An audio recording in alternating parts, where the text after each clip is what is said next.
আসসালামু আলাইকুম, সবাই কেমন আছেন? এখন তৈরি করে দেখাবো দারুণ মজার একটি নাস্তা। আর নাস্তাটি ফ্রোজেন পদ্ধতি সহ তৈরি করে দেখাবো ইনশাআল্লাহ। দেখুন মাশাআল্লাহ দেখতে কতটা আকর্ষণীয় হয়েছে।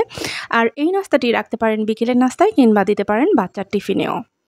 আর এই নাস্তাটির নাম হচ্ছে বানানা হাফ মুন পাই। দেখুন মাশাআল্লাহ নাস্তাটি দেখতে কতটা আকর্ষণীয় এবং লোভনীয় দেখাচ্ছে। চলুন তবে কথা না বাড়িয়ে ঝটপট রেসিপিটি দেখে নেই। এইবার আমি ময়দার ডো তৈরি করে নিচ্ছি। আর ডো তৈরির জন্য এখানে আমি ২ কাপ পরিমাণ ময়দা ব্যবহার করছি। দিয়ে দিচ্ছি 1/3 টি-স্পুন লবণ বা স্বাদ অনুযায়ী লবণ ব্যবহার করবেন। এইবার দিয়ে দিচ্ছি 1/2 টি-স্পুন কালো জিরা। এটা অপশনাল, চাইলে দিবেন, না চাইলে না দিবেন, কোনো সমস্যা নাই। এইবার দিয়ে দিচ্ছি সয়াবিন তেল। আমি এখানে ২ টেবিল চামচের মতন সয়াবিন তেল দিয়ে দিচ্ছি ময়ান দেওয়ার জন্য। আর এই তেলটা কিন্তু অবশ্যই ইউজ করতে হবে। এভাবে যদি ময়দার ডোটা তৈরি করে নেন তাহলে আপনার নাস্তাটা কিন্তু খেতে অনেক বেশি ক্রিস্পি হবে এবং সফট হবে, অনেক বেশি মজা লাগবে খেতে। এইবার আমি সমস্ত উপকরণগুলো খুব ভালো করে মাখিয়ে নিচ্ছি। এইবার আমি রুম টেম্পারেচারে রাখা পানি দিয়ে শক্ত করে একটি ডো তৈরি করে নিব। রুটি বানানোর জন্য আমরা যেরকম নরম করে ডো তৈরি করি তার থেকে কিন্তু বেশ শক্ত করে এই ডোটা তৈরি করে নিতে হবে। এই যে দেখুন ডোটা কিন্তু আমার তৈরি করা হয়ে গেছে। এইবার আমি এটাকে ঢাকনা দিয়ে ঢেকে ১০ মিনিটের জন্য রেস্টে রেখে দিব। আর এই কাজটি করতে কিন্তু একদমই ভুলবেন না, এটা কিন্তু অত্যন্ত গুরুত্বপূর্ণ একটি পার্ট।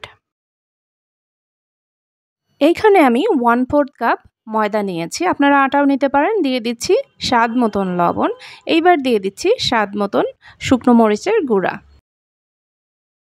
এইবার আমি 1/2 কাপ পরিমাণ পানি দিয়ে একটি ব্যাটার তৈরি করে নিব স্মুথ করে। আমি এখানে 1/4 কাপ ময়দা ব্যবহার করেছি, তার ঠিক ডাবল মানে 1/2 কাপ পরিমাণ পানি দিয়ে আমি একটি ব্যাটার তৈরি করে নিব। ব্যাটারটা মোটামুটি পাতলা ধরনের একটি ব্যাটার হবে। এই যে দেখুন ব্যাটারের ঘনত্বটা ঠিক এরকম দেখতে হবে। এইবার আমি এটা সাইড করে রেখে দিচ্ছি। এইখানে আমি ৩টি কাঁচা কলা সেদ্ধ করে নিয়েছি নরমাল পানি দিয়ে। এর মধ্যে কিন্তু আমি কোনো রকম লবণ বা মরিচ মিশাইনি, শুধু সেদ্ধ করে নিয়েছি। এবার আমি খোসাগুলো ছাড়িয়ে নিচ্ছি। একটি কড়াইয়ের মধ্যে এবার আমি পরিমাণ মতন সয়াবিন তেল দিয়ে দিচ্ছি। এইবার দিয়ে দিচ্ছি 1/2 কাপ পরিমাণ পেঁয়াজ কুচি। দিয়ে দিচ্ছি ৩-৪টি কাঁচামরিচ কুচি। এইবার দিয়ে দিচ্ছি আদা, রসুন এবং জিরা বাটা ১ চা চামচ। মশলাটার কাঁচা গন্ধ চলে যাওয়া পর্যন্ত এটাকে নাড়াচাড়া করতেই থাকবো। এইবার দিয়ে দিচ্ছি 1/2 টি-স্পুন মিক্স গরম মশলার পাউডার। এইবার সেদ্ধ করে রাখা কলাগুলো দিয়ে দিচ্ছি। এইবার দিয়ে দিচ্ছি 1/3 টি-স্পুন লবণ। আপনারা আপনাদের টেস্ট অনুযায়ী লবণটা ব্যবহার করবেন। এইবার কলাটাকে ভর্তা করে নিচ্ছি। আপনারা চাইলে কিন্তু কলাটা ভর্তা আগে থেকেই করে নিয়ে তারপরে কড়াইয়ের মধ্যে দিতে পারেন। এইবার এগুলোকে ২-৩ মিনিটের জন্য ভেজে নিতে হবে। এইবার যেই ডোটা ১০ মিনিটের জন্য রেস্টে রেখেছিলাম, ডোটাকে আবারও আমি একটু ভালো করে ডোলে মথে নিচ্ছি।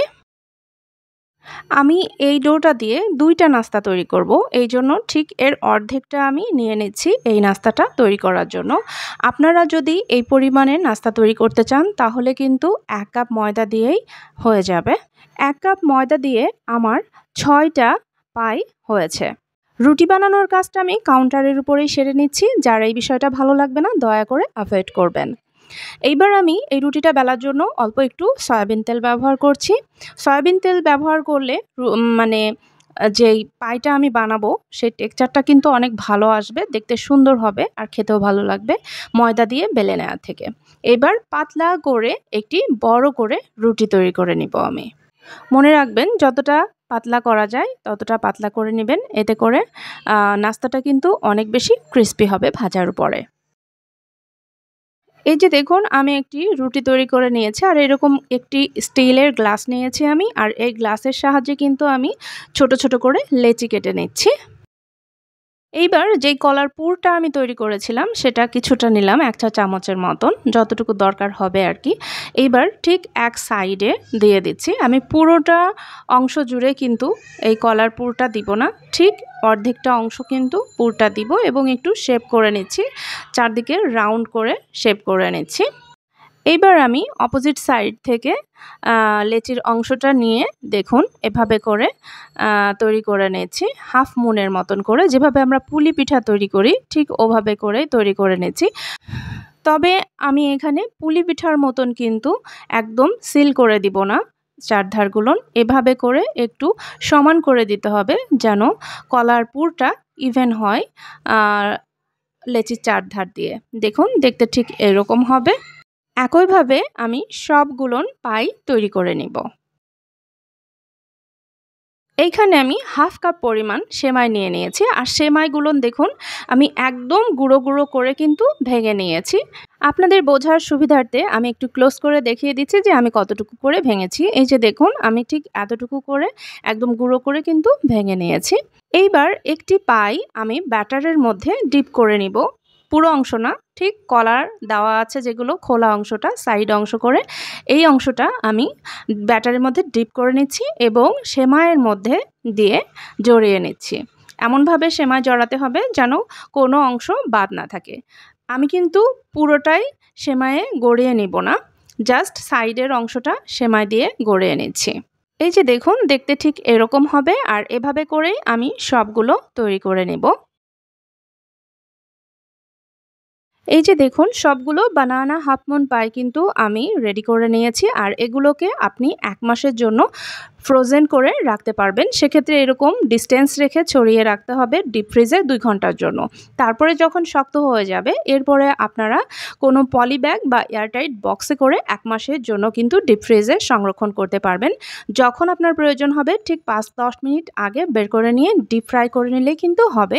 এগুলো আমি এখন সরাসরি তেলে ভেজে নিচ্ছি।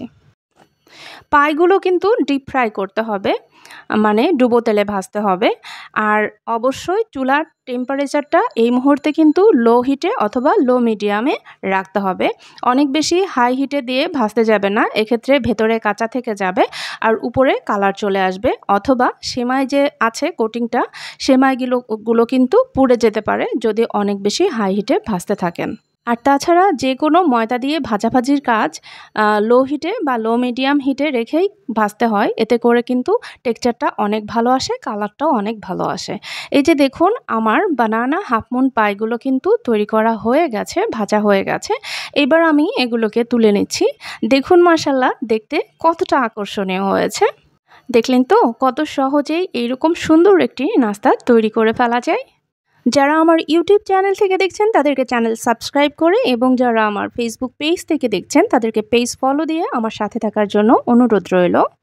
আশা করছি আজকের এই রেসিপিটি আপনাদের ভালো লেগেছে। ভালো লাগলে ফ্রেন্ডস অ্যান্ড ফ্যামিলির সাথে শেয়ার করতে ভুলবেন না কিন্তু। আর অবশ্যই কমেন্টস করে জানাবেন রেসিপিটি আপনাদের কেমন লেগেছে। আজ তবে এই পর্যন্তই। সবাই ভালো থাকবেন, সুস্থ থাকবেন। আমার পরবর্তী রেসিপি দেখার আমন্ত্রণ জানিয়ে এখানেই শেষ করছি। আল্লাহ হাফেজ।